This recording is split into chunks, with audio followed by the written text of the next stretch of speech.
Good morning. Let's see, is my mic on? Turn me up.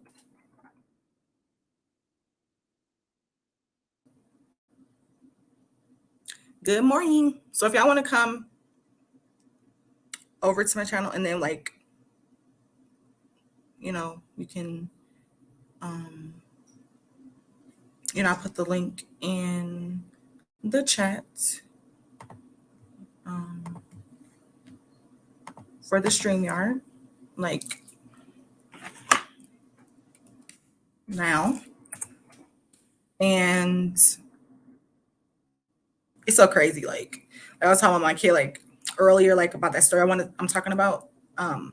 Like he knows Control V, Control Call. Like he knows all the it's so crazy. Like these kids, they're smart. Like you can't, and it's crazy. Like instead of the clicking for copy and paste, I guess that confuses. So the Control V, the control, I'm like, okay, boy, okay, you get that, you get it. These shortcuts. And school is I rather do the click and the click copy and then go back and then click paste, but a different breed. Anyways, so good morning. There we go. Here we go. Well, it's tea time with your girl T, and I'm back. It's been a minute. It's been a minute.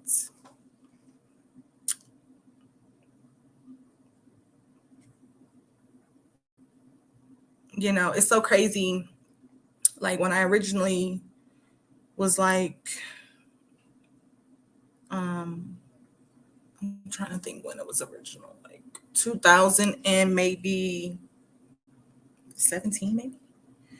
I was like, I'm going to, start, my channel, and was 17. Maybe it was before that. Maybe it was 15. And it was after my son, because I was just I had all these plans, before I had my son. So it was I wanted to do things, I wanted to,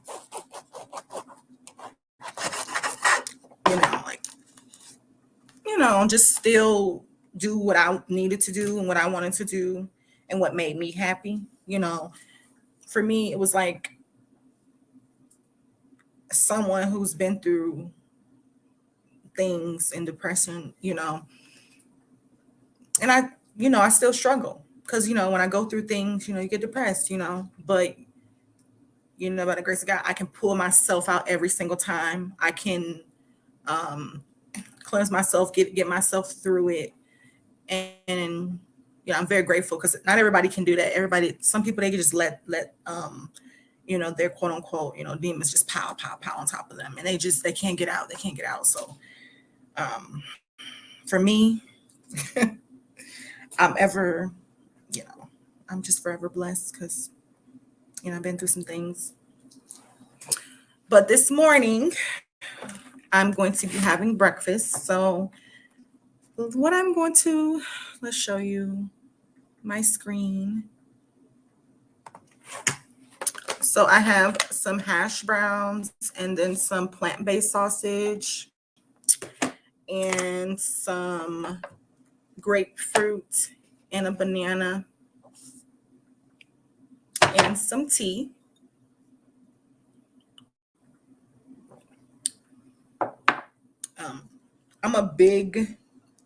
I'm not a big breakfast person. So I was like, if I eat breakfast, it's gonna have to be a light breakfast. Just because I don't eat, I normally fast in the morning. I normally get up. If I do have anything, I drink some water. I drink a lot of water. And then I have some tea. I have to have some tea. And then I don't put any lemon or honey or anything in my tea. I just have the tea, as is. And it's mostly green tea. I've been really loving that as a breakfast tea, or I'll have chai. I just, put the tea bag in the water, and the natural herbs and stuff, whatever. I don't really need sugar or honey or anything. Growing up, it was I don't know, but it's when you are, learning how to, do things. It was like we always put honey or sugar or had the option to put it in our tea. And it wasn't like, or hot or coffee or whatever, but it wasn't like, or you don't need it, if you want it. It was just like put it in there, and it was just like, oh, okay. So now growing up, now thinking back, I'm just like, okay, well, I just think we should always give the option, like for certain things like sugar and stuff. For me, I'm like, I have sugar. I can keep sugar. I'm being completely honest when I say this. I can buy a bag of sugar that was, like just like a regular bag, I guess like a pound. That's how you can tell I don't really buy sugar. And I normally get the organic, cane, pure cane sugar. And I keep it in a kind of like a container. And then like I can have it for over a year. Like that whole container. It's only if I'm making something from scratch, or if I'm I do like to make pancakes from scratch. Like I have this recipe, like my vegan recipe. You can get whatever flour you want, but I use whole wheat and just like regular. I do half and half. And then I use the um almond, or if you like almond milk, but I use oat milk, applesauce for like to thicken it up. That's like my egg substitute. And I'm trying to think what else. And I like cinnamon, brown sugar, and um, ginger and nutmeg. And yeah, that's what I add to it. And then I mix it all up. And then I, make homemade pancakes or waffles, because it makes either or. And then yeah, that's my like my homemade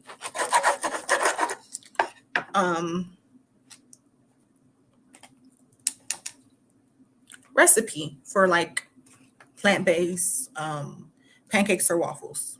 And one thing I know, like whenever I cook it, it's being eaten, but my kid loves it. So it's like, because me, I don't like to eat, like it's hard, because certain proteins and things are good for the brain, so it's hard. But yeah, so I have my breakfast, and I'm going to be talking about a couple of topics. So whatever updates there are on what's going on with this whole Astro World, everything afterwards, for sure. I think we need to focus on moving forward, now, what's going on afterwards, what's happened already. I think we all came to terms about how crazy it looked, and everybody was turned and lit and moshing and raving. It's crazy because like me, I thought raving like it's just like doing whatever your body want to do. But I didn't know it was to the extreme where you're like, you're like trying to intentionally hurt someone, or not maybe intentionally, but just so putting out so much energy that you just can't control yourself. But it's just scary. Probably get down a little bit. For me, that just seems super scary. And I don't know, because I like to be able to control, my energy, my body, my being, it's very important.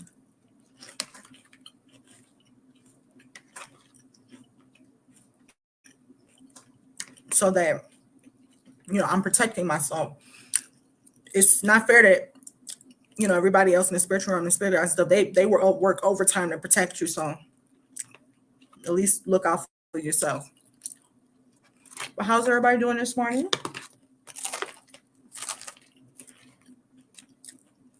So if y'all want to come over into my YouTube channel, it's time, because I'm going to be showing everything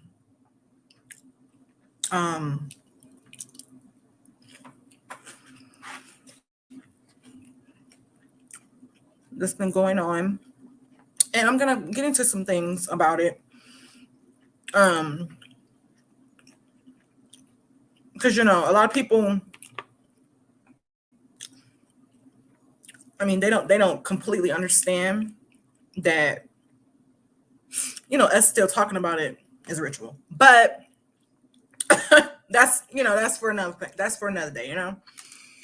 And us, you know, keep putting, but, you know, how can't, you know, like, you get torn is like, how, you know, why wouldn't you want to shed light on something like this, you know, that happened? And we seen it with our own eyes. It's not like it was like done in the dark. It was like, whoa.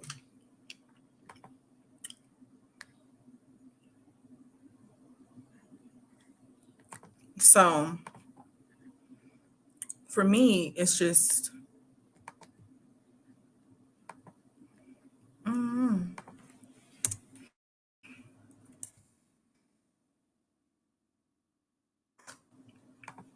like, you get lost for words sometimes, because you just, you think people have good intentions. You think people, you know, really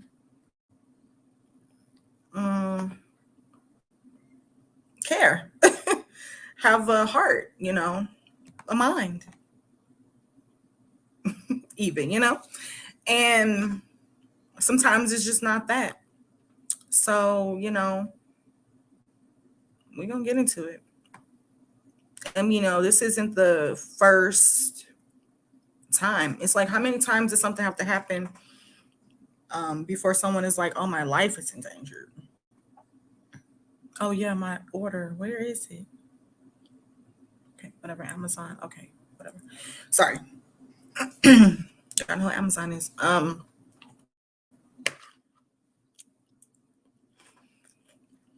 don't know. Move into it. This is one of my favorite. This is my plant. The Beyond Meat, I think that's the brand. This is their breakfast sausage. It gives you like a pork sausage taste, but it's not like pork sausage. Interesting, right? It gives me like that greasy. Oh, that's good. And I'm a person like that's super big on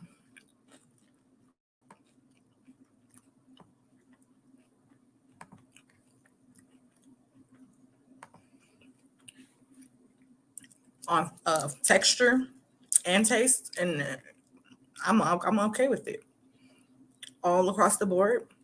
I would suggest it. Go ahead and get some. You know, if that's what your thing is. Now, let's get into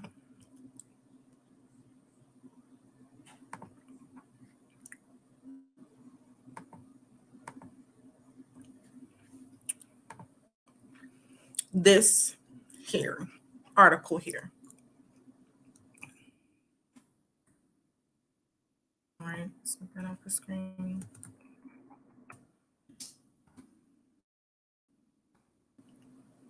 Okay, so yeah, this article is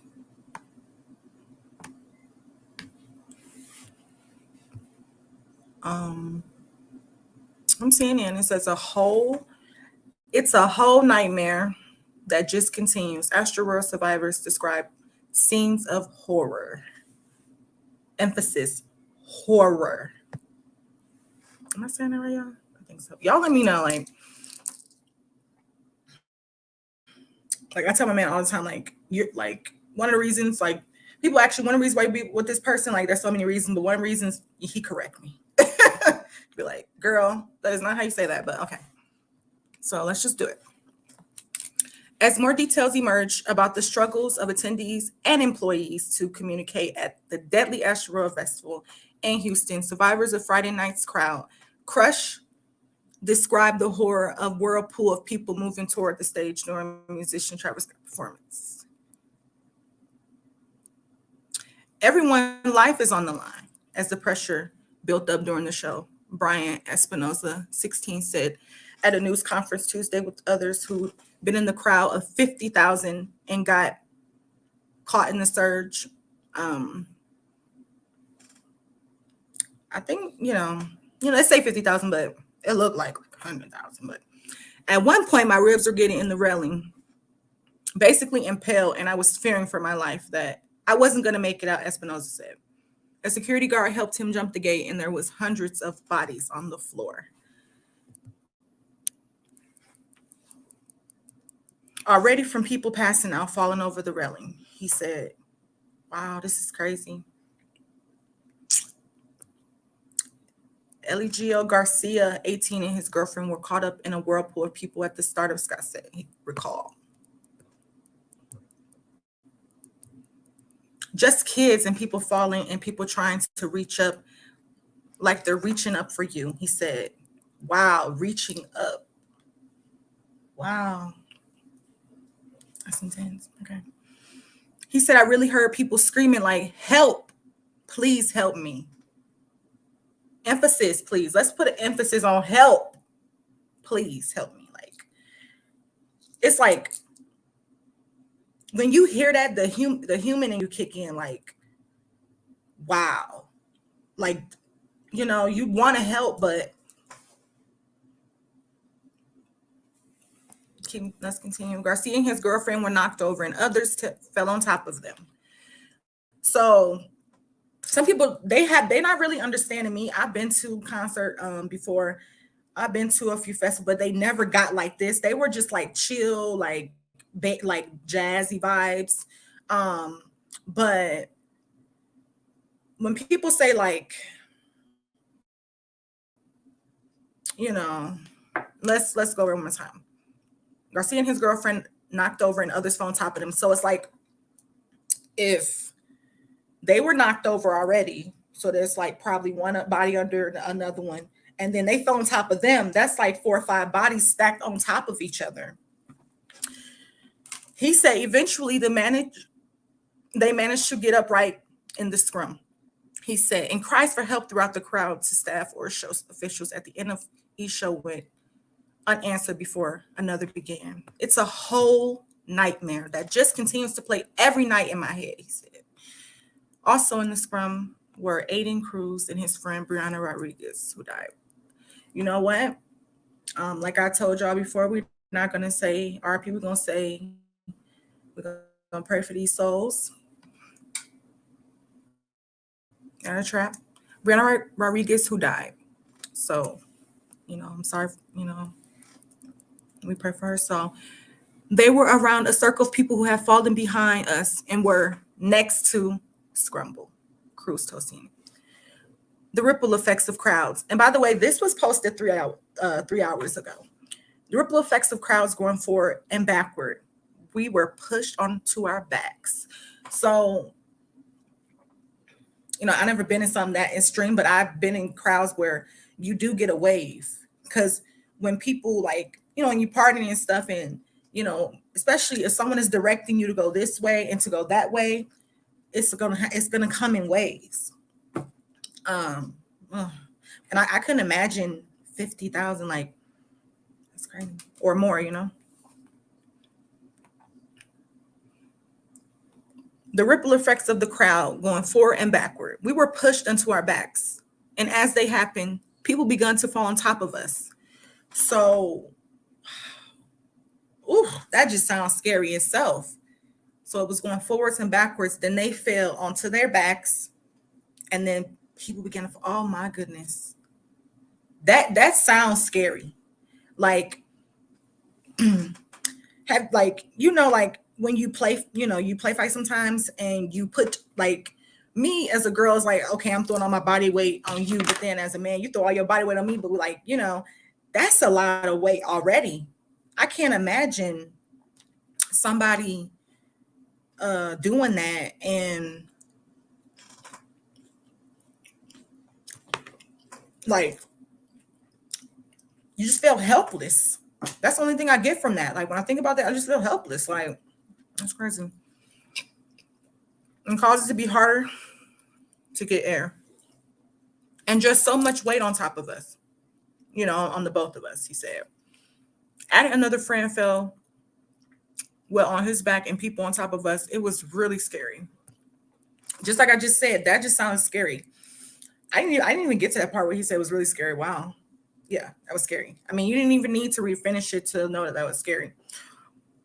8 concert goers were killed in the crash, and 3 people were injured and are still in the hospital. Houston Fire. Chief Samuel Pena told CNN. I'm just gonna say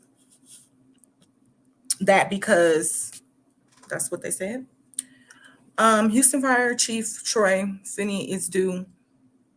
Finner is due to hold a news briefing on disaster Wednesday at 4:30. So a little on, like in today. Okay, so today in the evening, at least 18 lawsuits have been filed and continuing.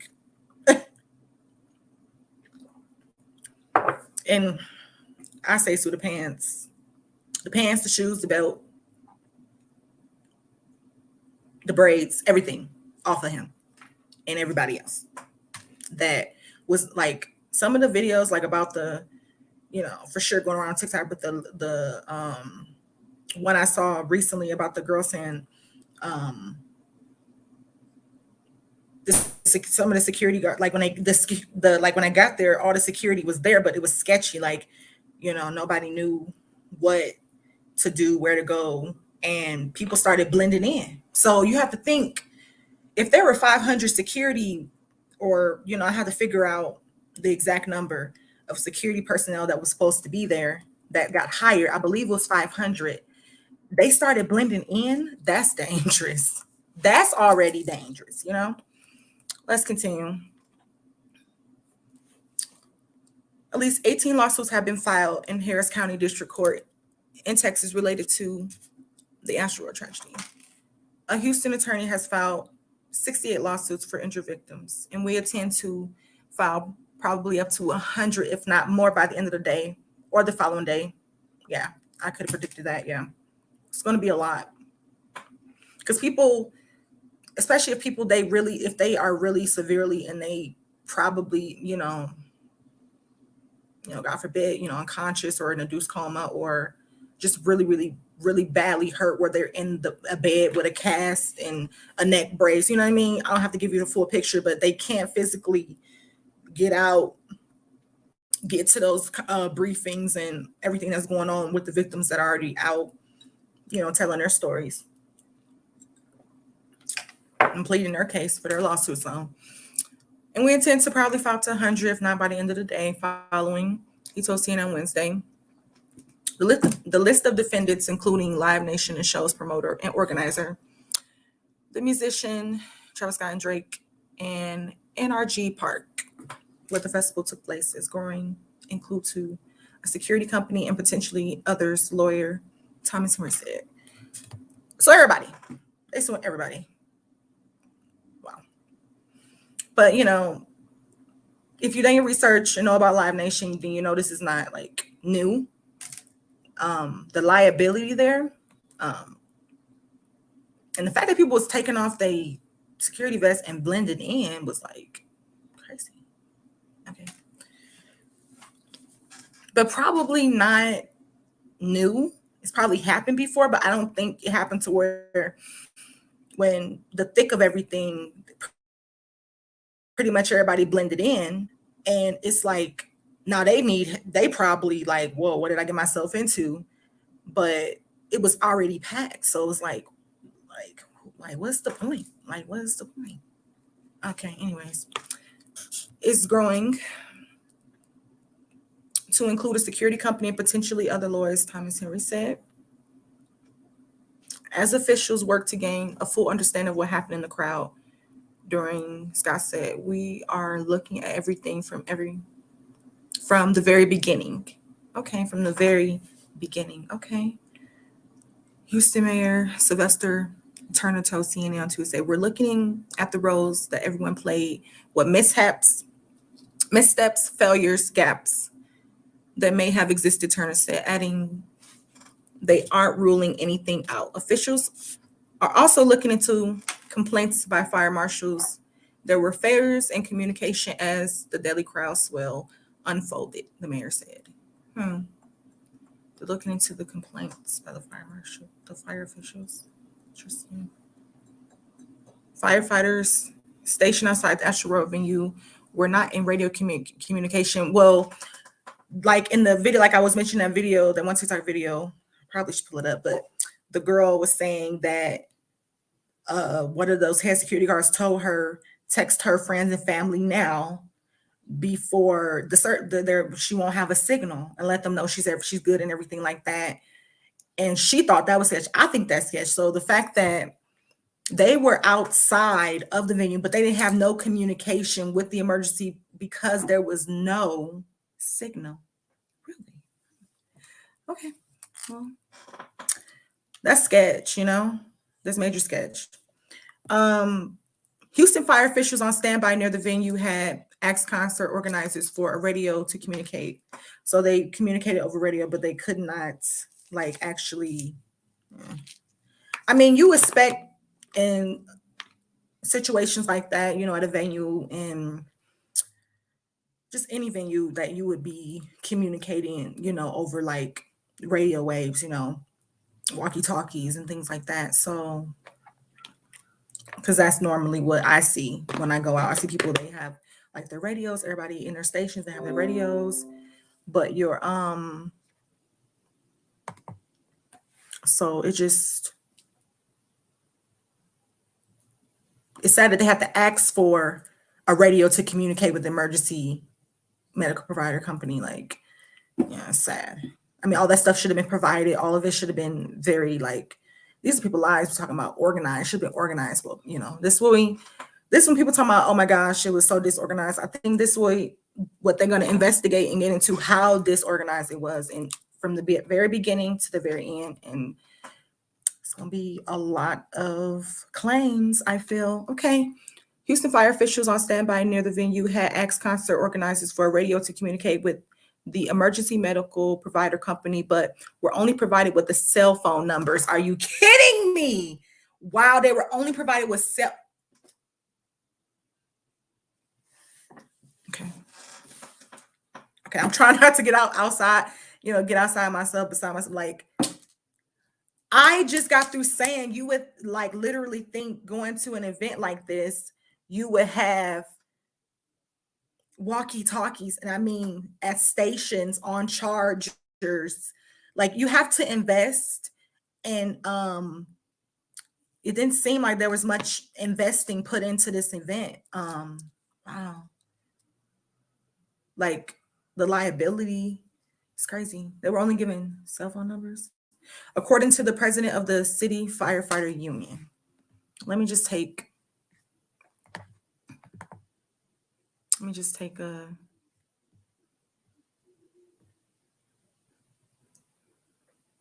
wow.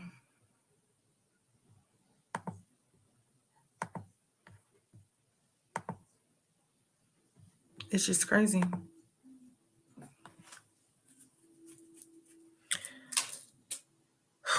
All right.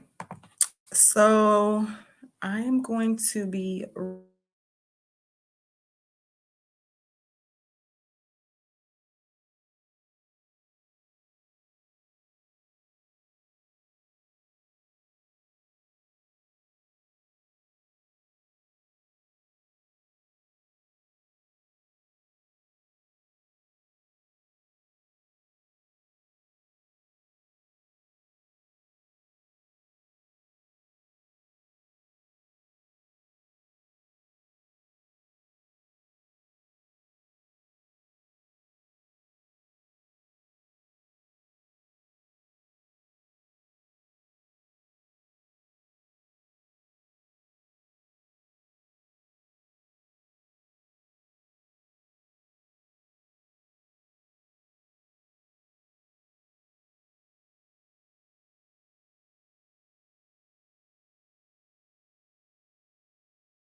Police and fire officials on standby near the venue had asked concert organizers for a radio to communicate with the emergency medical provider company, but were only provided with cell phone numbers. Okay. According to the president of the city's firefighter union, concert attendees couldn't text or call due to poor cell service, some have said. And that sounds like it to be fact, because even a lot of people were saying that that security officer who had posted that they told her to make sure she called her family because there won't be no signal, let them know now. So that to me sounds like some of the security, the ones that might have been over or like management, they knew. So my whole thing is like, if you knew, why wasn't there no disclaimer or for everybody to know so they didn't freak out or something? If that's just how it goes, I haven't been on a minute like to a concert. So, and I was gonna go to one, but I don't know. I like more chill vibes. I can't jump up and down, put my hands up the whole concert. I'm sorry. Just too much. These young kids, they don't know what they like you risking long-term injuries. Like, it's crazy. Okay. Moving along, after learning of the crush, that's what they're calling it, the crush, the fire department sent its resources into the crowd scene. Eventually, 12 very critical victims were transported. 12 very critical victims were transported, in many cases with CPR in progress. And I saw that, we all seen the videos, but my whole thing is, me being a healthcare, professional, it's just sad that I understand panic sets in, and the first thing you see, you see somebody like, in a sense, like lifeless, and you're just like, oh my gosh. But any training you get, they tell you to stop. You got to check the scene out. You got to make sure the person is, in an environment where it's safe so that you can operate. If they cannot, you're supposed to ask for permission. You're supposed to, but if they're unconscious, then you check their pulse, they're, even if you're unconscious, you're still kind of conscious. So you just tell them, you say, hey, I'm such and such. I'm going to check your pulse. I'm going to clear your airway. I'm going to see, but still you have to be in that, it's kind of like robot, but you have to be like focused, zoned in to what you're doing. And then if they do not, then you start compressions. I'm not saying, oh, that took way too long, but it really didn't. You assess the situation, you cleared everybody out, you got on the floor, hey, such and such, I see you're unconscious. I'm gonna start checking your vitals, and then you know what? I'm gonna start CPR. I'm gonna start CPR now. Okay, people say, oh, whatever, they're unconscious, they can't hear you. They can. They can hear. Their bodies, they bodies, they can't feel anything, but they can hear. So you let them know, and because all your senses don't leave until you like way past brain dead, So in moments like that, but it's sad because you don't know how long, people have been waiting to be helped, in these critical situations. But for me, as somebody who knows, like, okay, I haven't had to be in a situation like this, thank God, because just because I know what to do doesn't mean that like that takes a lot out of you. Then you feel bad if you can't save people. It's just a lot of things you go through as a human being. So I'm not gonna say me as a being, I will ignore that because me as a human being, I can't. So I would do all, all that I could do, but in the same sense, especially if you in a panic, especially if there's certain, especially if the music's loud and everything, you can't think straight.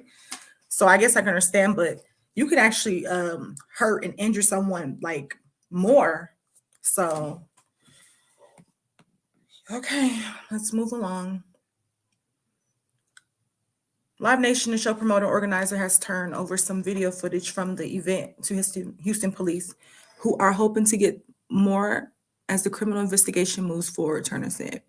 Harris County Judge Lena Hidalgo,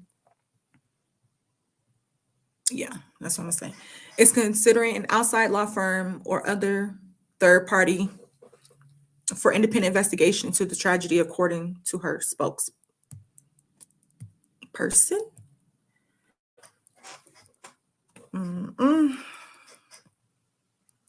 So I agree. I think they should open an independent. I think they should most definitely, don't let the, the people who might try to cover things up do it. So I agree. They should look into an independent investigation. And, it's really sad, look at this visual. Like, it's sad.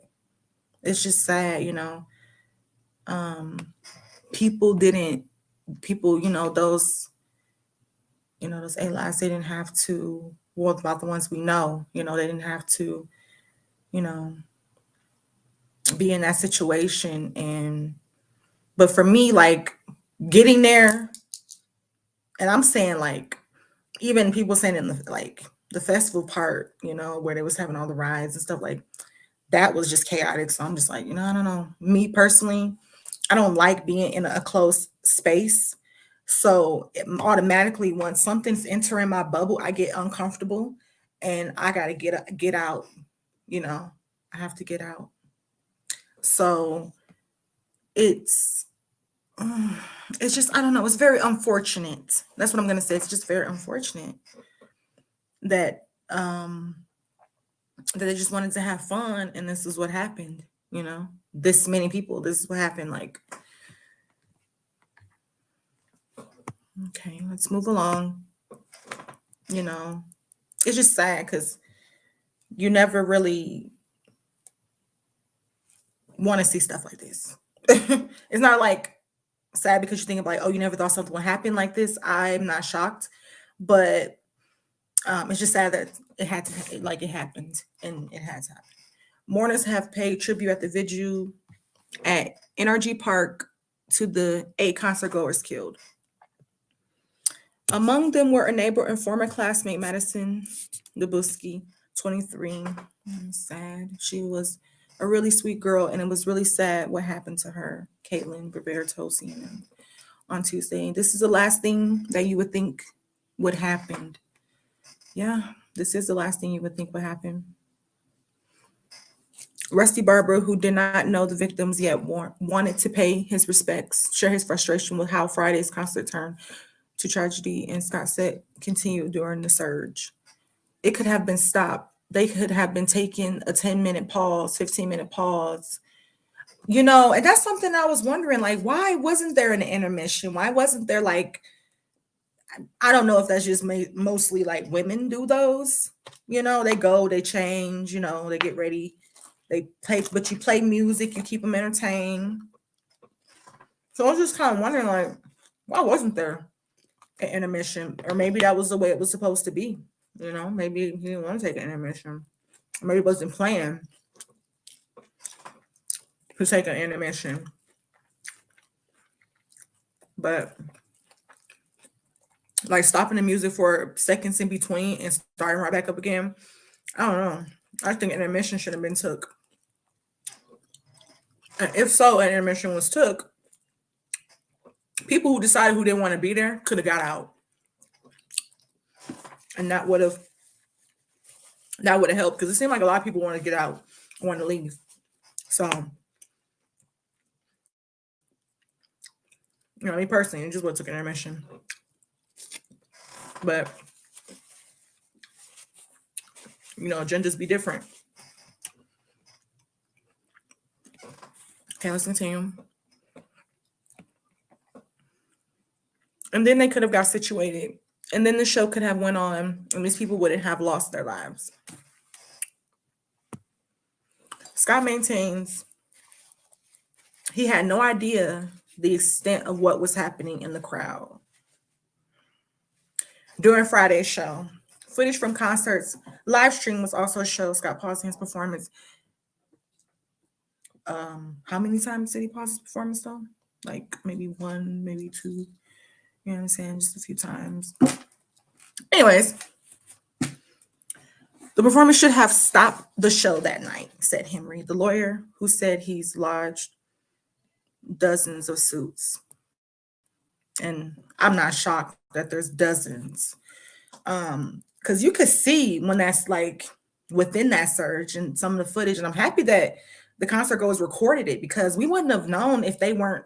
Some people say, oh my gosh, it's the day and age, everybody recording everything, but we wouldn't have known if they weren't recording what was going on because the cameras didn't pan out to the crowd. That cameraman, oh my, I don't know what was going on. Like everybody was under some type of, you know what I'm saying? But it was like, that was even sketchy and weird. Like even when you see in the video, he's just like, it's like, whoa, where's the hello?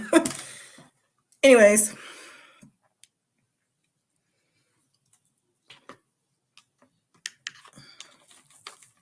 It's just, you know, it just don't make any sense. Because, I mean, I don't want to say they should have stopped the show. I think they should have had like an intermission. So people that was trying to get out and every time they got pulled back literally in the surge, it was, I know that had to be traumatizing though, because it's like, you're trying to get out and then next, you know, you just like, you suck right back in it. And then what if you one of the ones who, the people that's behind you, they all fall, you fall on top of them. That's got to be traumatizing. Me personally, things I've been through been traumatizing. This soundtrack, I don't ever want to experience nothing like this my whole life. At 9:38, there was a mass casualty incident report. That's intense. So I wonder when did his set start? I have to look and go back and look and see when the set started because do y'all know, anybody know when the set started? Because that seemed pretty early. I mean, that seemed like kind of like in the middle. Wow, I did say that yesterday, like in the middle, got real hectic. That's what my spirit was telling me. Okay. Because to my knowledge, people saying they were it was supposed to end at like 10:30, 10:45, but it ended like at 10. So wow, okay. That was a little spooky, but okay. Because if you think about it, that's not too far, probably from in the middle, and then out of reports came. Oh wow, that's pretty sad. These kids only made it like 2 hours. Ridiculous. And I mean, it wasn't just kids though. Like people have to understand, like people keep putting like, oh, the kids, like there was grown people there too, you know. People just, I mean, it's sad that people like of any age can't just go and just be like, oh, I'm just gonna have some fun. At 9:38, there was a mass casualty incident report to all the producers at the show. Interesting. So if there was a mass casualty incident report to all the producers at the show, then they knew at 9:38 or 9:40. And then by 10:15, the show had ended. That means that they had, oh, I get what they did. They said, well, the show pretty much over anyways. We're not finna cancel. We're not finna stop the show. It's pretty much over anyways. Because, I mean, that was literally like, 20, maybe not even 20 minutes. So I guess they just, whatever. And it was ended by 10:15. So, but they knew. The producers knew of the show. Drake came on stage while people were being injured and killed, those performers. Drake and Travis Scott, along with all, really, specifically, he was on the stage. I told y'all, didn't I tell you yesterday? What I tell you yesterday. Anyways, I'm doing good. I'm doing good. Drake and Travis Scott, along with all of the event organizers, knew the dangers associated with the crowd, what was going on with the crowd, and yet continued to perform. Um, and I think people, they always, people be like, well, I'm sorry, don't want to sound heartless or anything, but they're performers. So it's kind of like, oh, okay, that's good. That's good. Have a good lunch break. I'm eating breakfast still. But yeah. But so let me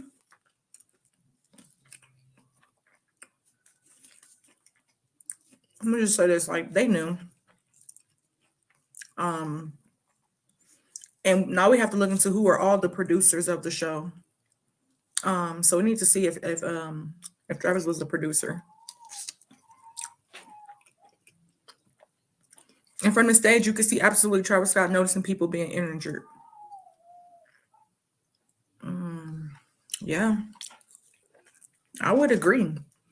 I mean, it was a lot of clips where it seemed like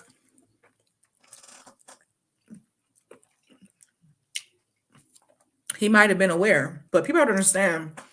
This is the same person who said, "I want blood." Like, people come to your concerts, what do you want? I want. What do you want from your what do you want from them? We're looking, because people are trying to understand what's the whole.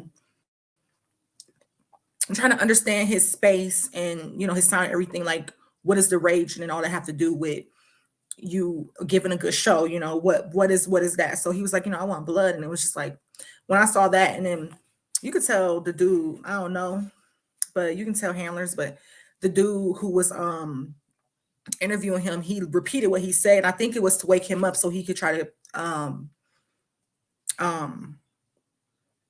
correct it, and because he's like, what I mean, I just want, and then it was like, okay, I get what he did. He was trying to get him to not leave it like he just wanted, like he wanted to make it, he wanted to clean it up. So I was like, okay.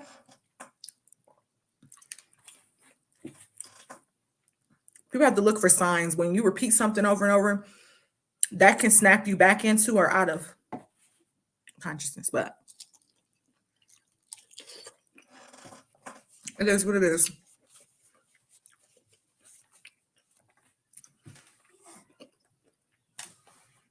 Let's go. All right, let's pick back up. And from the stage, you could absolutely see Travis Scott noticing people being injured, noticing people being carried off unconscious. Henry said, and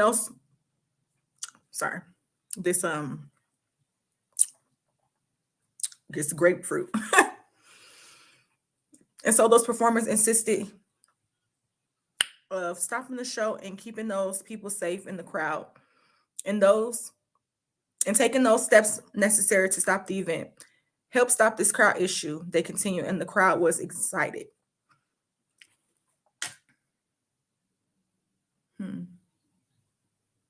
They continue, and the crowd was excited. The crowd got worse, and more people got injured because they continued to perform. Well, that's the thing, though. When you are like, if people are already struggling, having a hard time because of the surge, I'm guessing the surge to the left. And why was it to the left though? Because I'm left-handed, and people talk about the left of anything that is bad, is evil. You know what I mean? And I get offended when people tell me I'm evil because I'm left-handed. I'm just like, are you kidding me? I'm gifted, okay? I'm different. I'm different. Not a lot of people are, and it is what it is. But I'm trying to figure out, why was it being surged? The surge to the left. Why was that so it seems symbolic. But anyways.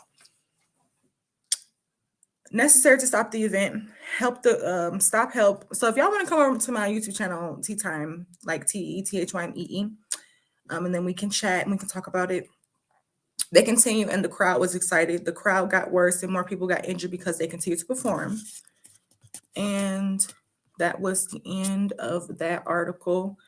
So I want to talk about, stop sharing the screen. Okay. I want to talk about, there's a lot within that one article. There is so much going on. Like the number one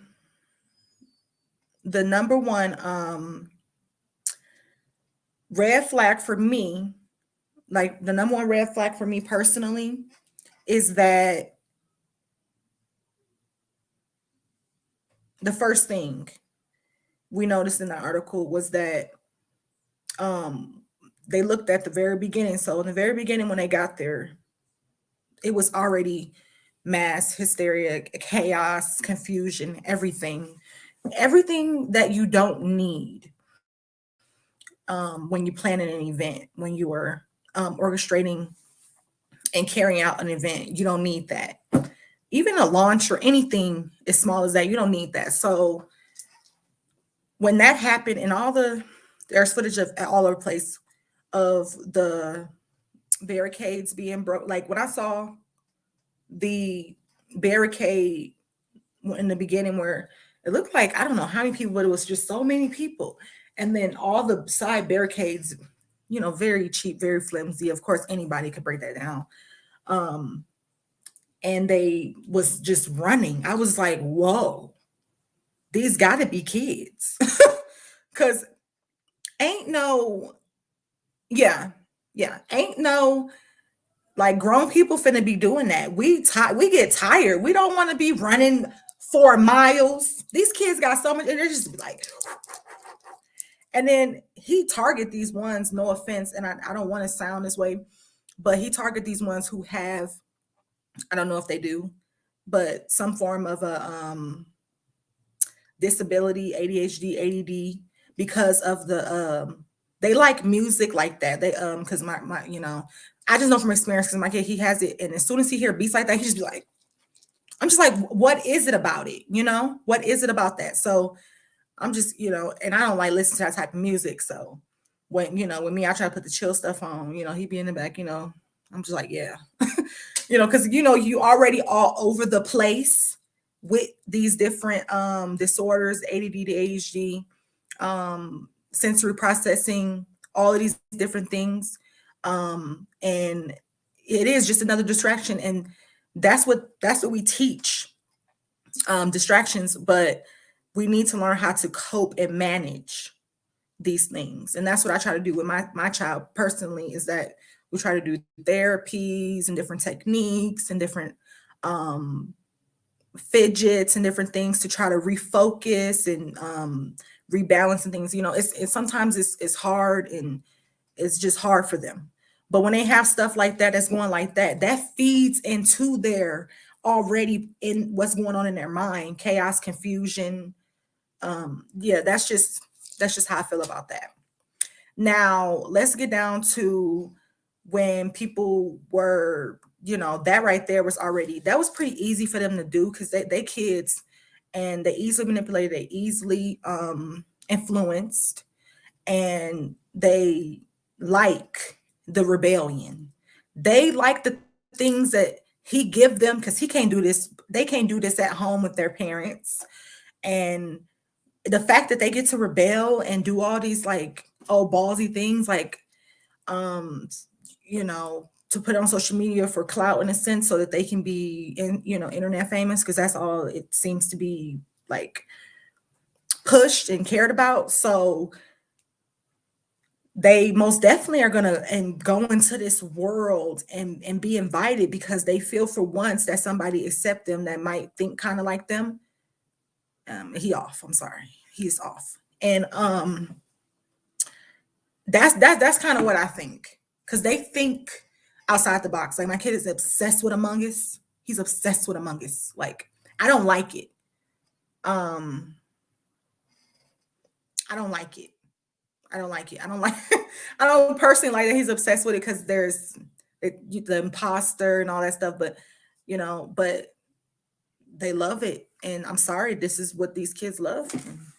This is what if you feed this type of energy and it's what they love, I don't know why they're not suspecting the end result. I mean, you go somewhere that's dark and looks like skeletons and death and fire and like whatever. So let's get into. Thank you for popping in. Let's get into the part where the firefighters and the fire marshals and everything, they didn't have any communication inside of the actual venue. So they didn't even really know what was going on the inside. They just had the medical personnel that they had there. And that's what it seemed like. It didn't seem like they didn't really get those ambulances in there and everything until when all those producers were informed. And it seems like that right there, everything that happened from the time it started to the middle, there was a lot of negligence and a lot of chaos and confusion because, in the interviews, especially of the security guard officers, and there was no background checks, there was no IDs needed. There were no, they didn't do their due diligence to get good security.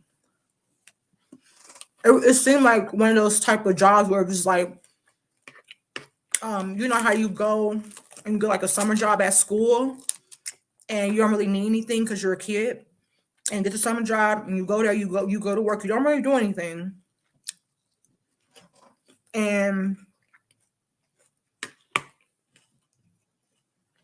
you get some easy money. So, and it's just something to put on your resume. So I never really understood that part, but now that I see and break down everything that happened, oh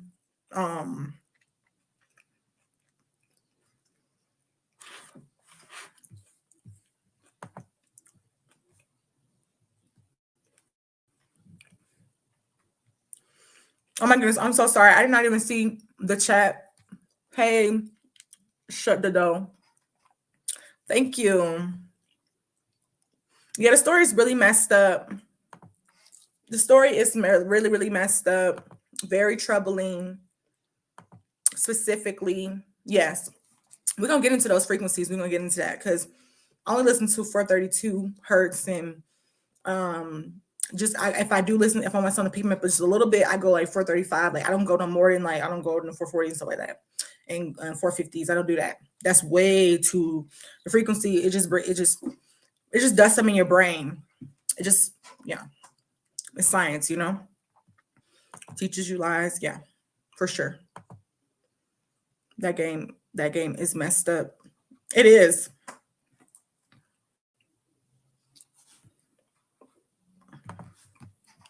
I agree. So let's continue. Let's go to the point where the fire marshal firefighters,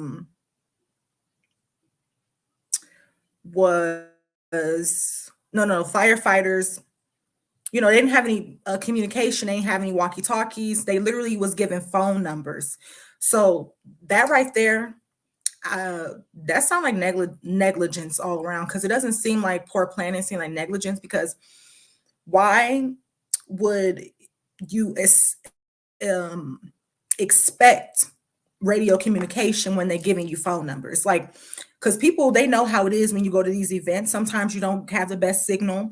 So a phone is not the best way for an emergency. Everybody should have been walking around assigned to their stations with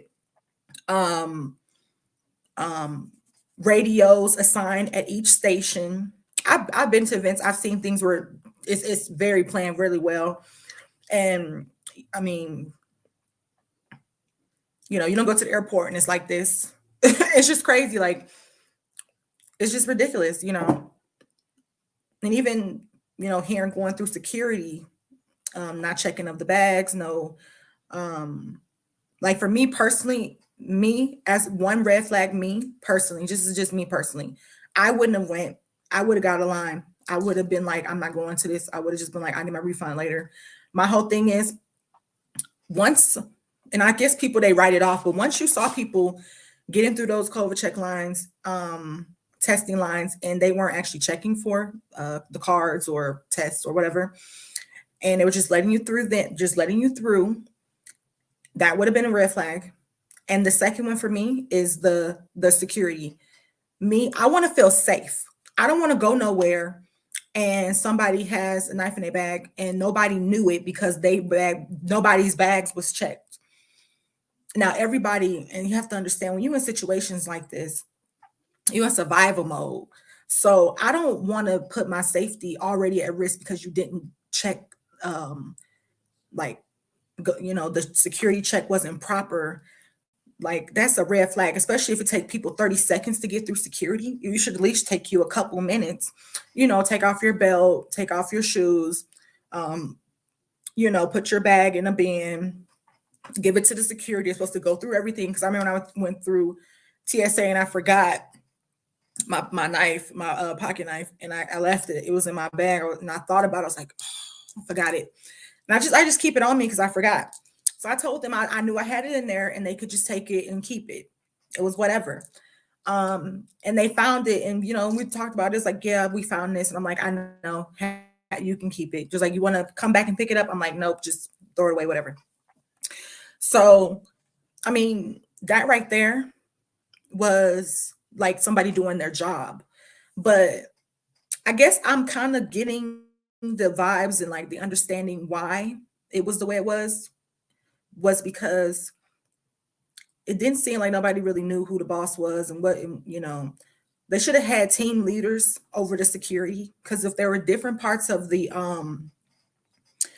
festival in different sections and areas, there should have been teams assigned to each one, and it should have been over 100 people on each team, honestly, I feel. And they should have been a team lead, a manager, team lead, and and it should have been organized. They should have stations, walkie-talkies. The medical personnel should have had walkie-talkies. People are not talking about this because this stuff is important. These little minor details and going into planning things are very important. So the simple fact that there was no walkie-talkies, there was no way to communicate in an emergency if there was no signal. Yeah. So let's go down to the next part in the article. That was a red flag for me. Was, and I don't know if, correct me, I think Drake was a guest. I don't know if he was on the lineup, but was he a guest? Because if he was, then that was most definitely like a shock, and people love Drake, so they will most definitely want to surge to get closer to that. I can understand that, and I can see the logic behind that, but that's just dangerous to know that that's how it happened, and that's when it happened. Like when he was on stage performing with him, that's when people was getting crushed and screaming for help in their lives, and it's just crazy.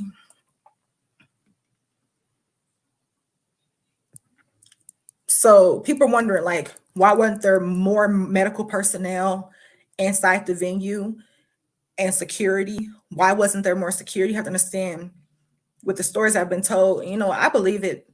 People, I don't understand why people want have a reason to lie.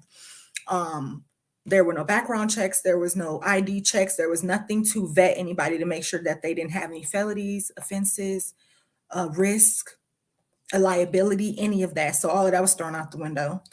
And secondly, they didn't even and I heard that everybody, like women and men, showed up because if they wanted to make $17 an hour at this little concert, get this this little money real quick.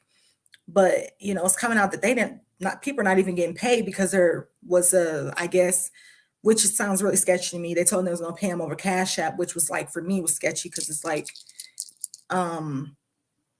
there should have been some type of, they fill out a form so that they can send this information to their bank. I mean, you got to do stuff right. You got to do stuff the right way. Because if they're working for you, an employee, just get the form. You can shred all this information later. Have them write their routing and their account number.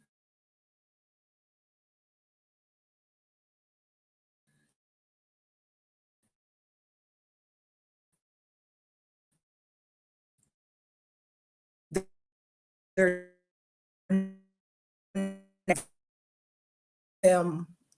fill out those forms.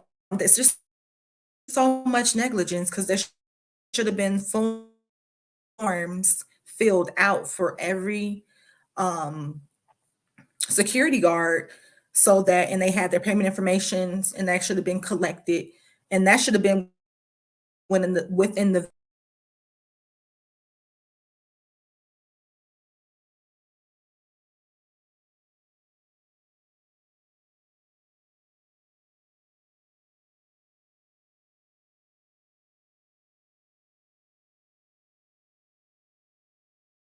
and especially, like, it's just crazy because there were producers behind the show and everything, and they didn't have any of this.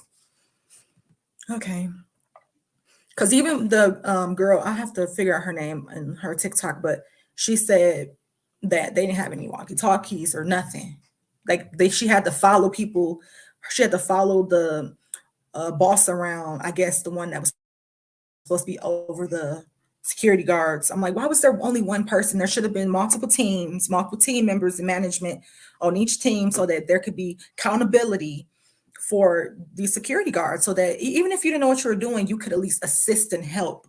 And she was like, well, I thought maybe I was going to be scanning wristbands and checking bags. Nothing. And the fact that she had to go follow the lead security guard, and he was in the front enjoying the show. It's like, wow. And then they were taking off their vests and blending in because nobody knew what to do. That's scary.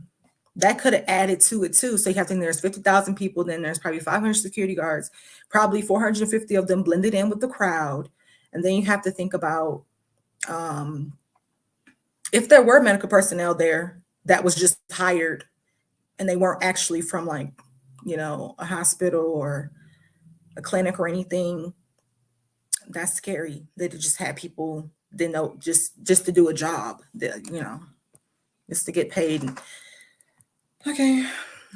And the surge while both artists were performing, that is like, yeah, we don't have to get into that because it makes no sense. It makes no sense why somebody would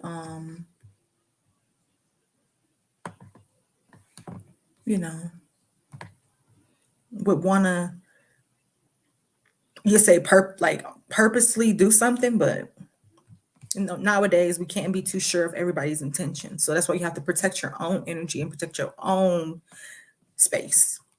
That's why people they're very protective of their energy. You don't see them around a lot of people. I don't be around a lot of people. It's just not my thing, my crowd, But for people who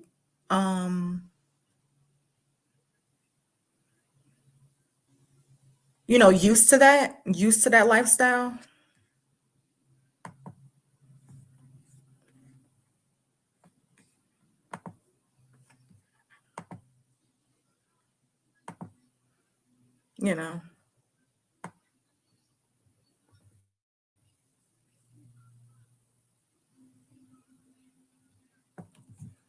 it is what it is.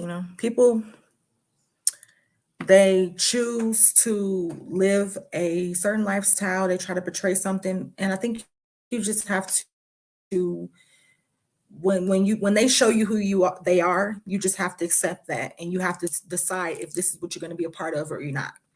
And moving forward, this is what we're gonna have to do. Really open our eyes and see, like, it's not about your favorite person that you subscribe to or you follow. It's about who they are as a person. And people can mask who they are and who they really are very easily, and you wouldn't even know that they're literally like pulling the wool over your eyes. And you just have to be very vigilant. You have to be very, very protective of yourself and your energy and your family energy. And you can't let these type of things like enter that your space and your family's space. Like for me, certain things I don't allow. I don't watch, I don't subscribe to, I don't, because I know that it's not a good influence for my family. I know it's not going to be a good influence for my kids, so I'm not going to subscribe to it just because I don't want it to become a habit. And it just so happens that, you know, I expose them to it, and it's like I'm not intentionally doing it, but you unconsciously do things sometimes, you know, and don't even know. You could be wide awake and it's just like it's just stuck. It happens. I mean, we all make mistakes, but we have to just try a little harder, you know? So,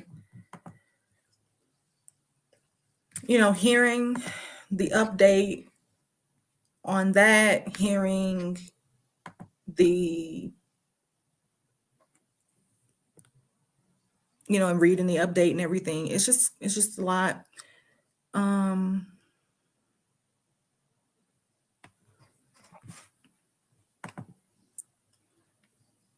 And I'm about to get into this other story about this beautiful soul, you know, that was just taken too soon. Because I believe that is all the updates on the Astro World tragedy. I believe so. Now, and like all the victims, you know, you just have to pray for their souls. We just have to pray for them, because, and especially the ones who haven't completely crossed over, we have to pray that they can fight and that they can take back their soul and that they can live to tell this tale and educate other people. So yeah, that's the most latest article. So I'm gonna get into this other story. It's really sad that in today's society, the type of negligence that is allowed is sad.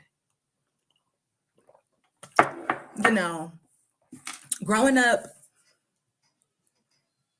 if you were disrespectful, rude, or anything, you know, they had the right to, you know, give you a lashing, whooping, whatever. And, you know, it would be with the paddle or something. And, you know, it was just different. You know, I don't want people to beat on their kids and like that, because I don't do that myself. But growing up, it was different. The type of indoctrinating that has been done over the time, you know, through the decades and the years and centuries even, we have been ingrained to first be aggressive. Like, because I remember the first thing, it didn't matter who did what. If something happened, you're both in trouble. So it was like a line of whoever did it so that they can get, you know, their lashing or whatever. For me, they ended up doing nothing but instilling fear and anger. Some people say, why anger? Some people wonder why these kids have anger issues. And if you cussing them out all the time, beating on them all the time, like, it's only going to bring out fear and anger. And I'm very sure that, like, that can get very confusing. Like, very confusing. And it could even lead to a child's, you know, them to succumb to their injuries by them taking their own self out. It's just very, very, very scary. Okay, let me share my screen, and let's get into this story here, and then I'll do a little life update and then I'll be closing out the show. Mother speaks out about losing 10-year-old daughter to suicide after bullying. So for me, when I heard about this, when was this story?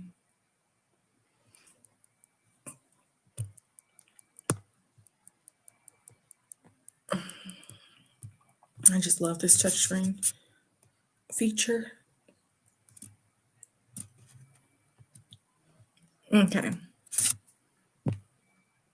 So North Salt Lake,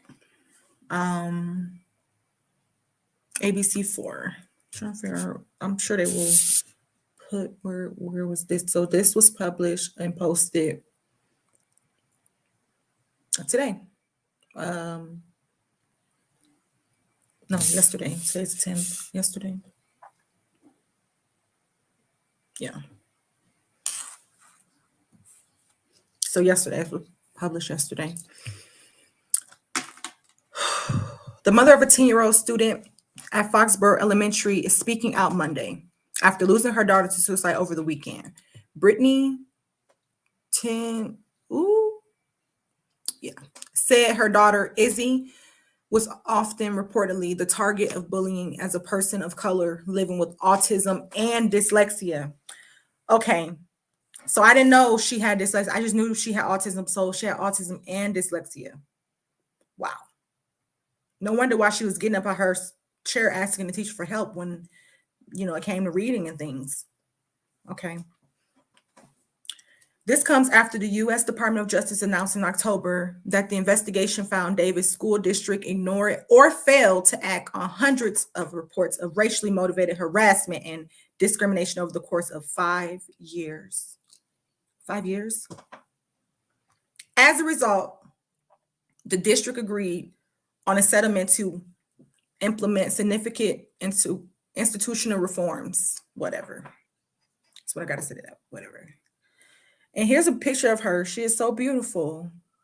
I love her beauty marks. Yeah, I have two. I have one and I have two. All hers is like right here. Oh my gosh, I love her eyebrows.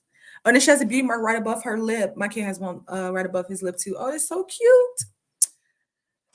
This has got to stop. They're getting away with too much, said her mother. No kid deserves this. I don't care how old they are. 8 or 18, nobody, and I agree with the mom, nobody deserves this. The number one thing I ask all the time if there's an incident or anything with the school, I make sure first that it wasn't like nobody was picking or doing anything, because you have to understand when they have autism or even autism and dyslexia or autism, dyslexia, Parkinson's, whatever, they are some informed helpless. They need help. They need guidance. They need love, patience, stability, a foundation. They need that. And me growing up, I was called every name in the book. Colored girl, get over here. You know who your name is, Hussy, Jezebel, whatever. I was called it. And you have to understand these type of things, when you instill these type of things, unknowing, like some people don't think like, oh my gosh, them just words. I'm not hurting that poor girl. You are. You hurt my self-esteem. You hurt me. You you make me feel bad about being, as you say, colored. It's so many things that go into that, so many generational traumas that we have to just, it has to be at peace with our souls, and we have to do the work. We have to overcome it and move on. You know what I mean? I can't say you can dwell on it for the rest of your life, because you can't. You just can't. You have to know that individual, that they loved you, but they didn't give you every tool that you needed, because they didn't know how to give it. They weren't taught how to give it. They didn't come from a generation where they were teaching us how first to give love and shed light and push light into us. It was more about the darkness, about keeping us indoctrinated and keeping us down. So, the vibrations are different. And it's sad because they want people to treat more people with respect now and dignity, and treat them with you know, grace. It's not like that. Like, people are just in this mindset, like everyone for themselves, like they're so down here, everyone for themselves. I'm only worried about myself, whatever, me. And now has gotten to the point where people are like, well, where's the humanity? And when you detached and get so emotionally detached for so long, eventually you kind of lose it. It's sad, but you kind of do. That's why I don't try to get emotionally detached or attached from anything. I try to have those feelings, feel those emotions, because I'm human. That's what I'm supposed to do. All right. Because I can go. I can really do like a lecture on that.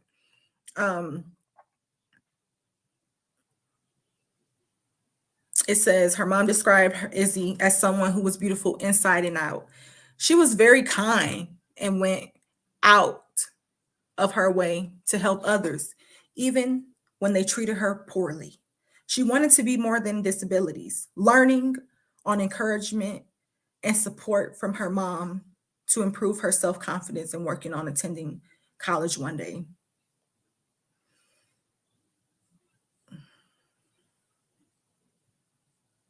That's just really sad. And the fact that she wanted to be more than her disabilities, that child was bright. She just had this light about her that was different about her.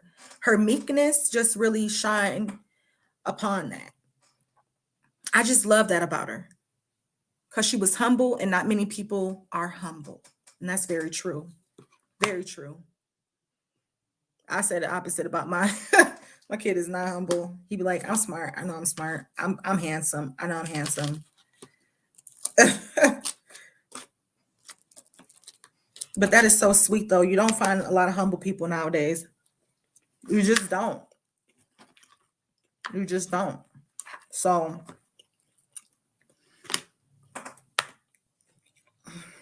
it's sad, you know.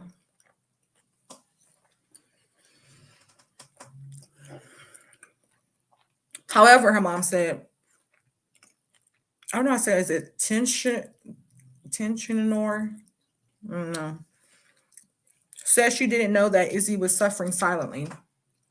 And that's the thing I fear, because especially with any child with disability, and you know specifically your child has a disability, and you know your child may suffer silently. That's why I try to keep open communication.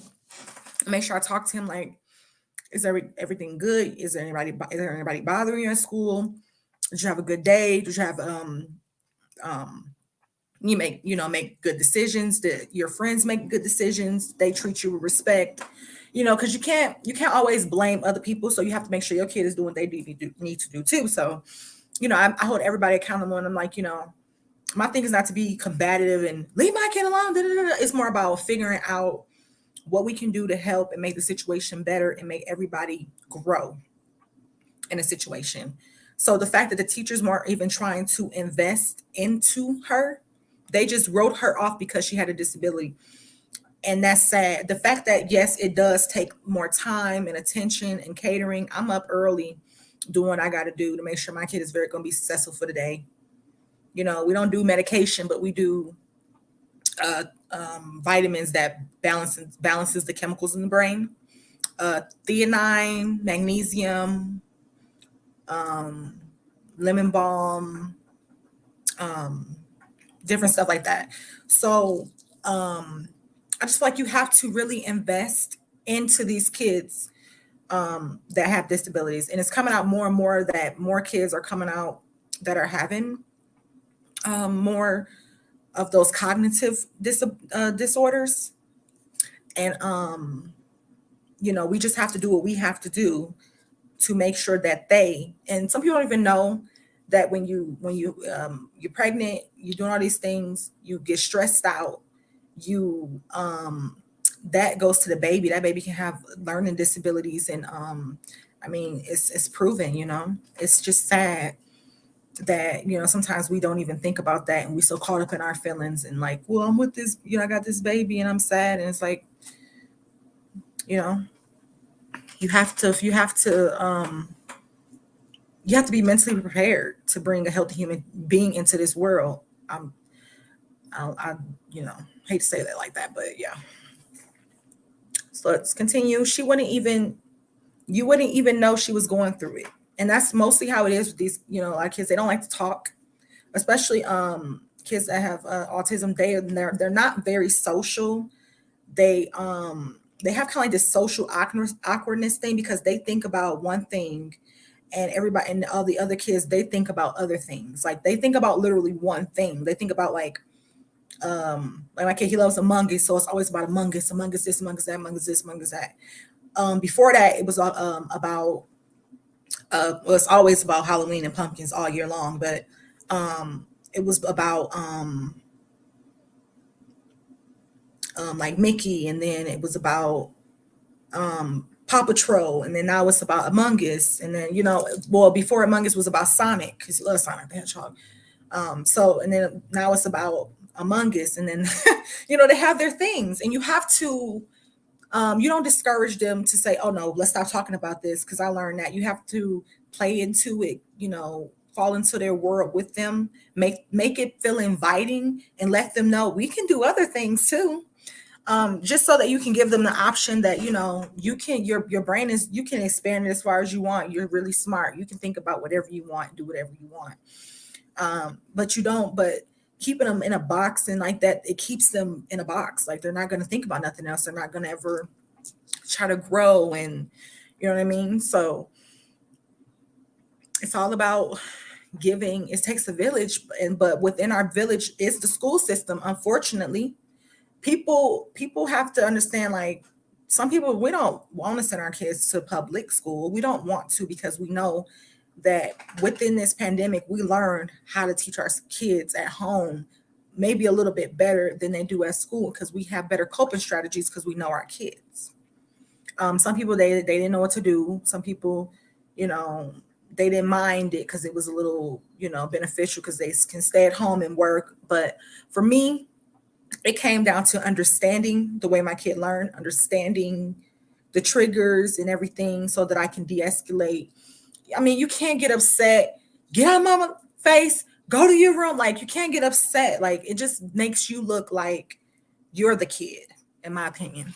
Okay, let's continue. Obviously, I missed it. Somehow she was happy. Let's start over. You wouldn't even know she was going through it. Obviously, I missed it. Somehow she was happy. She was smiling. She would always say, "You're the best mommy in the whole wide world," she said. So that was the hardest part. She must have really internalized this. And here is a picture of her. She is a beautiful little girl. It's just sad. I see so much light in her. I love her birthmark her beauty mark is like right here. That is just, some people, they literally get up every morning and they put dots right here so that they can look, Egyptian, or they can look, she's beautiful. She's a beautiful girl.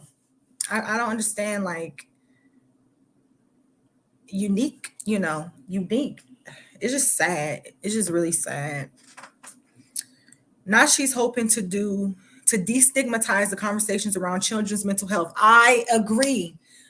And I will be advocating that, because someone who is firsthand dealing with that, these kids, they do get depressed. These kids, I saw it, my kid already is like socially, awkward and stuff because of the autism. And that's just like, it is what it is.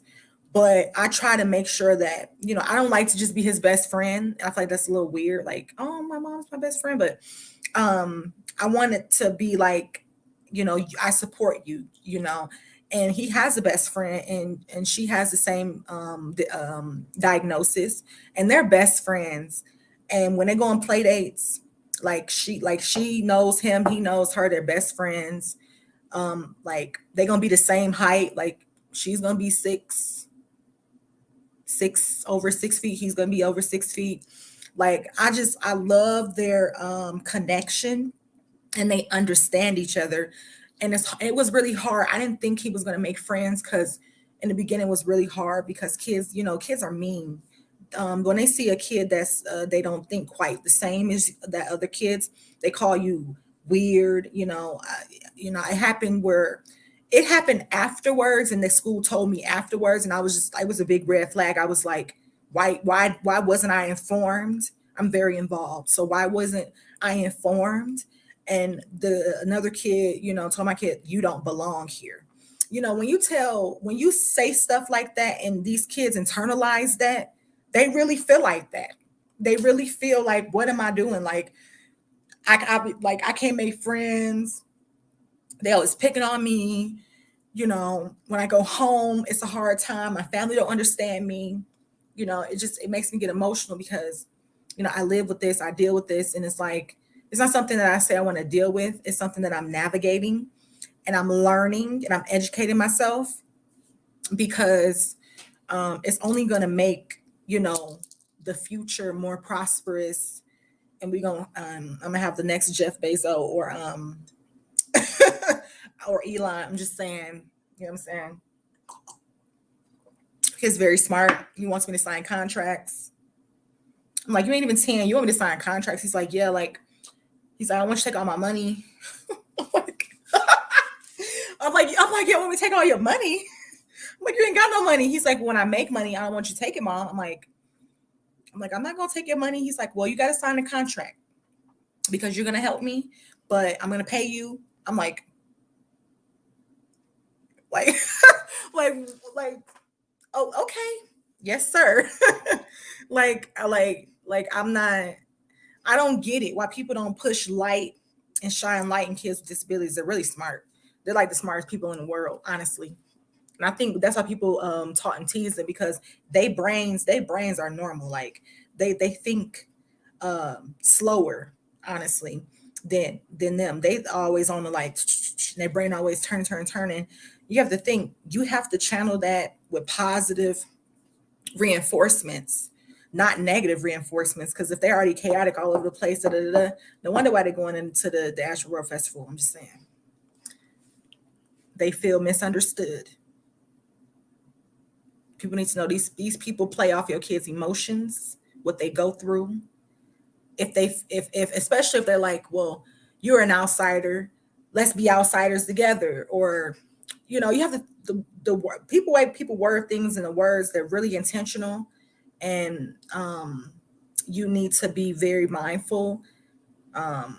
Even the phrases or what do we say? People say, like, people chant things.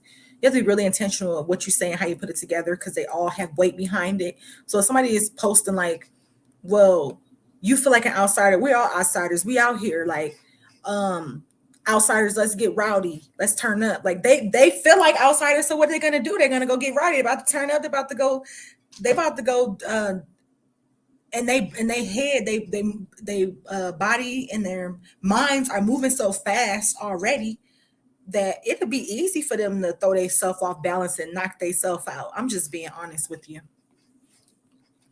So be careful, especially with kids with disabilities.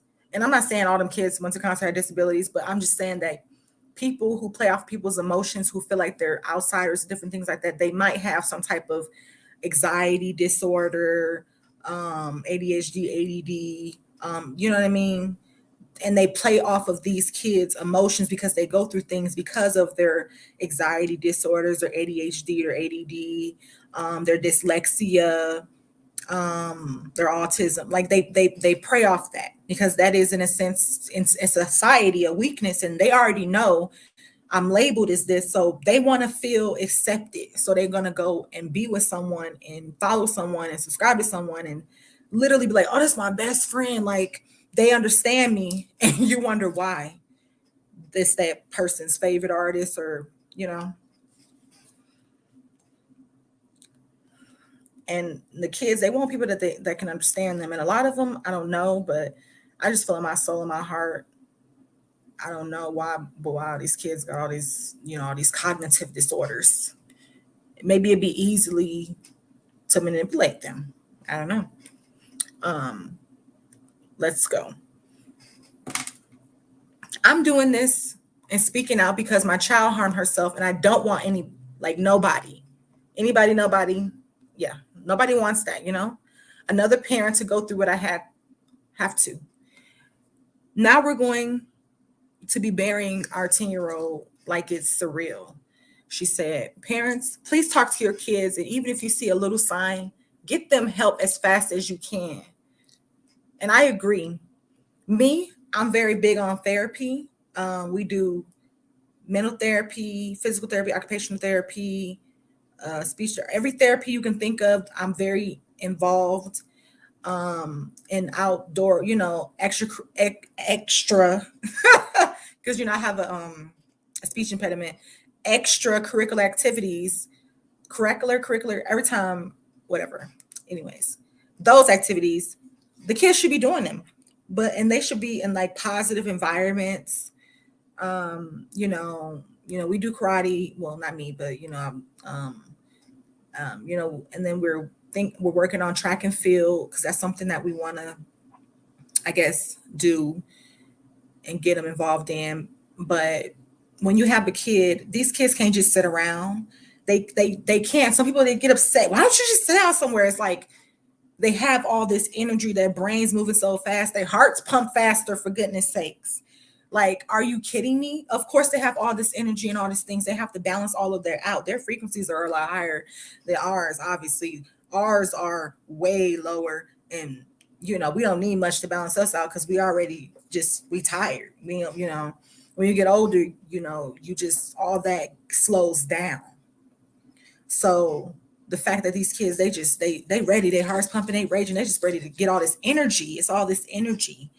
And people don't really believe that energy is real, but the energy that people have, like, that energy needs to be, they need to get that energy off of them in a positive way so that they can get that good energy back. You just have to think, if you get all this energy off of you and it's negative and you keep getting negative energy, it's just like, that's going to be a cycle of turmoil. You're not going to be well. You want to get that energy off of you and give out good energy so you can get it back. We like everyone. So this is in a statement the school wrote. Okay, let's tap into what the school said. We, like everyone, are devastated by the death of this child. They couldn't even say her name. Are you kidding me? This already is like throwing me off. Like, I don't like it. Our hearts go out to the family, really. Foxborough Elementary has worked extensively with the family and will continue to provide help to them and others impacted by this tragedy. We take all incidents and reports of bullying seriously, really. At this point, the incident we are aware of involved of another student. The teacher and administration responded quickly and appropriately, as with allegations of bullying. Our investigation will continue. And here's another cute picture of her. Aww.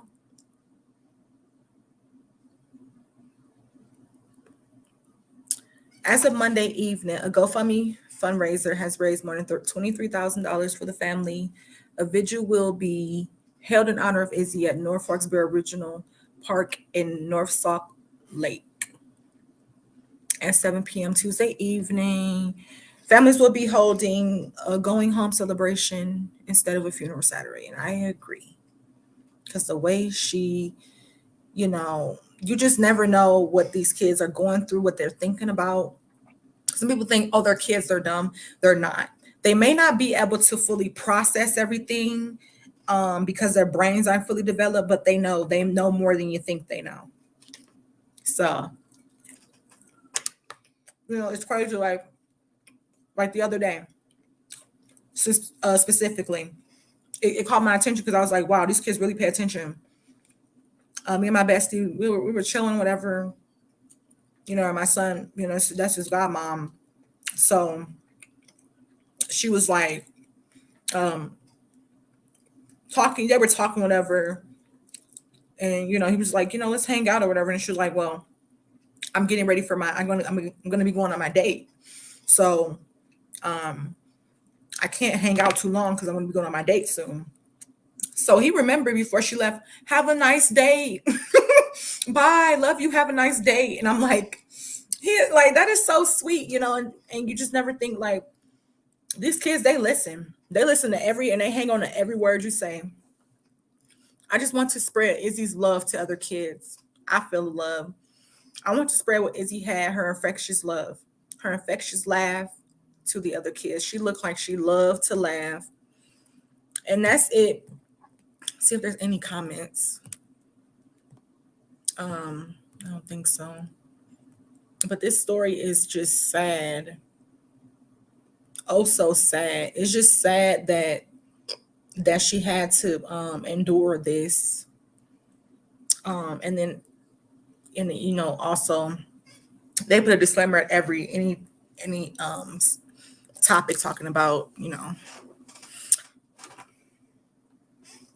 so they put the prevention lifeline, number on the website, and it's in Utah suicideprevention.org. So yeah, that right there was just really messed up.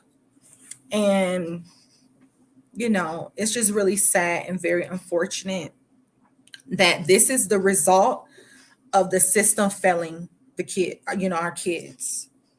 I believe in educating, not indoctrination, because I seen it firsthand. I didn't learn anything in history because my teacher let us copy out the books and sat there on her phone or whatever all day.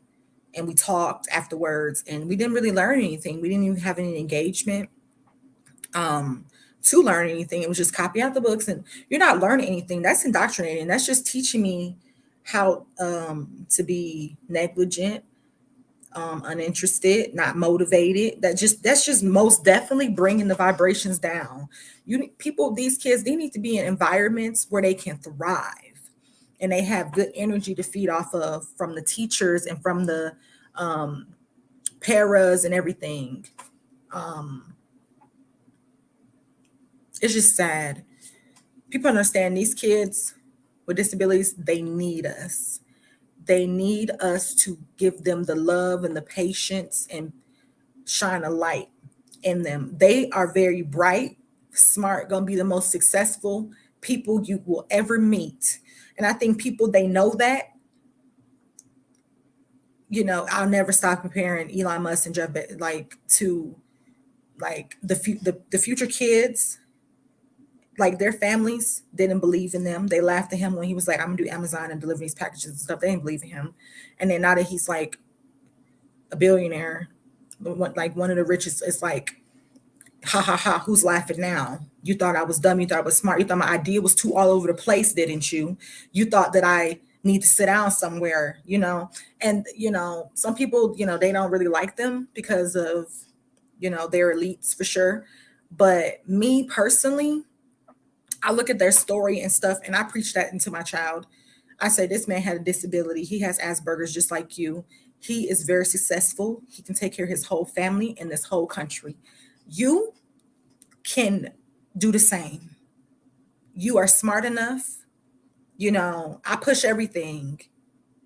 Personally, if any one of my kids, future kids or, anything, say I want to do comic books, which that's what we're doing now. I get comic books, drawing comic books, how to make comics, illustration books, and I feed into this fire. I'm not gonna say no, I'm not buying that, just go draw. No, I want you to be good at what you want to do. So draw the characters, illustrate comic books if you want, make short stories, arts and craft, whatever it is, do it. If it's building, if it's something like construction, architecture, let's get the sand, get the ones you can build, and let's feed into you. Stop getting your kids these Nerf guns and all these other trash, distracting toys. Get them stuff that make them think, so you can pour into them so that they can be productive in society, and that they know how to problem solve and get through life. I'm just being honest. It's just sad. Like me, I don't buy that stuff. I get upset. Like people like, so what should I get? And I say, don't get them Nerf guns. Don't get nothing that you know is gonna be like gonna be played with for like a couple days and thrown away. Don't get that. But what do I get? I say, well, you know, when you know your kid intellectual and stuff, don't get them dumb stuff that dumb them down. It's a trap. It's like it's kind of like what they want you to do, and they promote them. They promote all these toys that dumb you down. So that's just what I believe. And that story, that was really sad. I wanted to talk about it because it hit close to home. It hit like way too close to home for me. I would not be able to imagine something happen to my child because of some bullying and the teachers bullying too. I need to find an article I found last night what really touched me about how the teacher was a part of it too, because the little girl was telling the teacher, to sit down. I'm not dealing with her.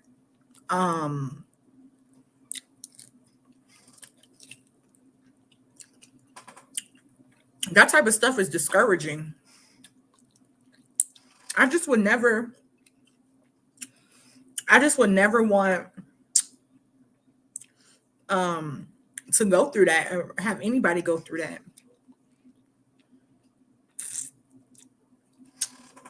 So now that I'm done about that, because I'm about to close this show out, I'm gonna get into a life update. I don't even know if I could find the article about what happened to my cousin. But still trying to process this. And the family, like, we're crushed. Like, we're just devastated. We don't know, and it's harder because I'm not back home and I can't be there and I can't grieve for real. But touch my nose. My tea bag. It's just like, it's been a lot going through that, and just managing everyday life and everything that I do within a day. It's just like, it's a lot, and just trying to find a balance for myself and for other things that I work on, other projects. And I'm just so passionate. Like, right now, my biggest passion right now, sorry, my hair, my biggest passion right now is my hair care line. Tea Cosmetics is like my passion right now. You see how long my hair has gotten, and I haven't been able to do my my hair growth updates or anything. I just been grieving. I just want to be the best me that I can be. So that's how long my hair is right now. It's like right here. So, I just been grieving, going through those emotions, feeling those feelings. And, it takes some time. It takes some time to get through that. Like sudden losses and, changing and shifting energy and what's going on. And but I'm back. I'm willing to learn from my mistakes. I'm willing to learn from things that I could do better, you know what I mean? And just moving forward, just picking back up the energy, not completely where I left off, because I'm human, I gotta feel those feelings and those emotions, but it's an everyday battle. So I just needed that time, and I took it, and I feel so much better. And I can really get back out here and promote Tea Cosmetics and I can really be like the best business owner I can be. It's just hard when you go through certain things, like look at this hair growth, y'all, you guys. Like this is easily we'll be at waist length before the end of the year. Um I actually did a hair type of treatment yesterday, and then I put some flaxseed gel on it this morning just because you know I wanted to keep the texture of the braid out. So this is what my braid out looks like. Mostly my braid outs, I have perfected them throughout the years, so my braid outs they look kind of blown out. But my hair, as you can see, it stretches like it's not obviously like super blown out and super stretched, but I don't mind it being like this. This is stretched enough for me. And yeah, that's what's been going on. Life has just been moving along. I want to like I was supposed to be doing an update about the flat belly Okinawa tonic. To be honest, I have not even been using it. I have just been like eating healthy. This is a plant-based sausage, so really good, by the way, by Beyond Meat. Tastes like a pork sausage, but it's not. And then a little hash brown, some grapefruit. I do have a banana, but I don't know if I'm gonna eat it because I'm getting a little full. So I might eat the banana like for lunch with some hummus and some pretzels and some fruit and some vegetables. And then I'm gonna and for the little girl who commented on one of my videos, what should you do to lose weight? Honey, you're 12 years old. You shouldn't be worrying about losing weight. Now, if you wanted to ask me what did you need, to be healthier, I would say be more conscious about what you put in your mouth. Me, when I'm stressed out, I'm sad, I do eat I love spicy stuff. So I like to eat hot this and hot that. And what I do is I'll eat like spicy cashews or spicy almonds or spicy trail mix or I like vegan, like specifically vegan. So I'll get like vegan chips, like Pitos. That's the brand I really like. And I'll eat that. If you like candy, I would say I love Yum Earth. It's like one of my favorite, like vegan, and it's allergy free candy too. And it's allergy free. What's the word? Like non-GMO, all that stuff. Like, oh yeah, it can be good for the classroom. That's what I'm gonna say. You can actually send that to the classroom. So, certain things, they can be a little pricey, but you pay for nutrition. You're not paying just to get full for the moment. So, and to the young lady who asked me about like losing weight, I'm gonna say it's not about losing weight, mama. It's about going like living a healthy lifestyle, and then you toning up, and you'll look and feel more healthier. So it's not about just popping this pill for flat belly and drinking a tea. It's about the lifestyle. Me, I go to the gym at least 3 times a week, and I detox, and I try to eat as clean as I can. And I feel like when you eat cleaner, you spend less money. Some people think it's the opposite. Me, I buy a bag of lettuce with the 3 organic romaine lettuce, and it's it comes with 3 of them, and it's like $3-4 for it, or $3 and some change for it. So that's $3-4, and then I get some veggie burgers. I don't like sometimes I try to, if they have them, the non-soy ones, and that's like $2-3. So you just spent under $10. You can make your salad put the burger or the plant-based chicken patty or whatever, if you like real chicken or whatever, then get some clean clean meat, and lean, and make sure it's for me personally, I like to get the ones that have no antibiotics, no steroids, none of that. No. I'm a no girl when it comes to food. I like no this, no that, no that. No. So sometimes I like red burns, but they leave the feathers, which I don't even like eating meat. So if I eat it, I don't want to see no feathers. Or Purdue, that's a good one, because they have the no policy.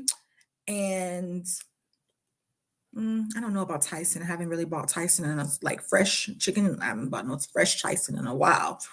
And I would say, if you eat lunch and dinner, eat majority vegetables.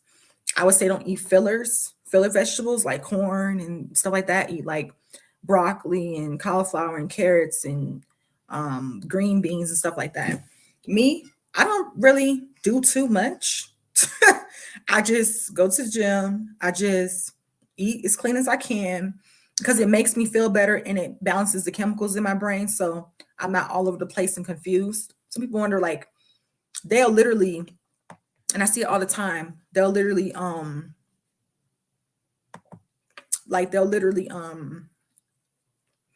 they'll be eating something, their normal fast food routine, and their brain be so cloudy and they can't think straight. And you have to wonder why. And then you get foggy, you get tired, you go to sleep. Like, it's a cycle. So I decide to eat stuff that give me energy and good proteins, good fats. And yeah. And fruit is the nature, candy of nature. So I like to have my natural sugars. That's why I like to have, since I haven't been doing my smoothies with my wheatgrass and stuff, like, I use other things to balance out those proteins. So sometimes if I eat a plant-based breakfast, then I might eat a lunch with some clean meat, like, and then some cheeses. But it's not like a lot because I don't like to eat cheese. Like, cheese it's not really good for my brain or my digestive system. So I try to stay away from it. But sometimes if I have a little here and there, it helps balance out the chemicals in my brain. So I literally eat a little bit of that for lunch. Like, I have a P3 maybe, and then some hummus, some fruit. And I love roasted red peppers, my favorite hummus, and fruit. And what else? I'm trying to think of what else. Yeah, and just eat more vegetables. And I don't think it's about losing weight, sweetie. It's about living a healthy lifestyle and maintaining your weight. If you are above like your height and what your weight is supposed to be, like your weight for your height, then just tone up, start slow. Don't just try to, like me. Yeah, I drink vinegar. I think that's just like a thing that I do. Like, I've been doing it for so long. So I drink vinegar with my water, and I drink infused water with fenugreek and lemon. So that's just like a lifestyle thing. Like, not everybody, like some people, they be like, oh my gosh, I can't get used to that. Like, I can't take the taste of it. It's so gross. The lemon is so gross, or the vinegar is so gross. Like, I get it. It's an acquired taste. I know, but I fight through it and I just chug it. And it's really good for you to drink plenty of water. Some people, they get it twisted when they drink all these carbonated and all these drinks full of sodium, which dry you out, make you more thirsty. So you just have to be very mindful what you put in your body. But thank y'all so much. And it's tea time with your girl T. And we had breakfast in a chat. And we got into some topics today. So just let me know how y'all feeling in the comments. And I see some comments here. And thank y'all so much. And I will see y'all in the next video. Oh.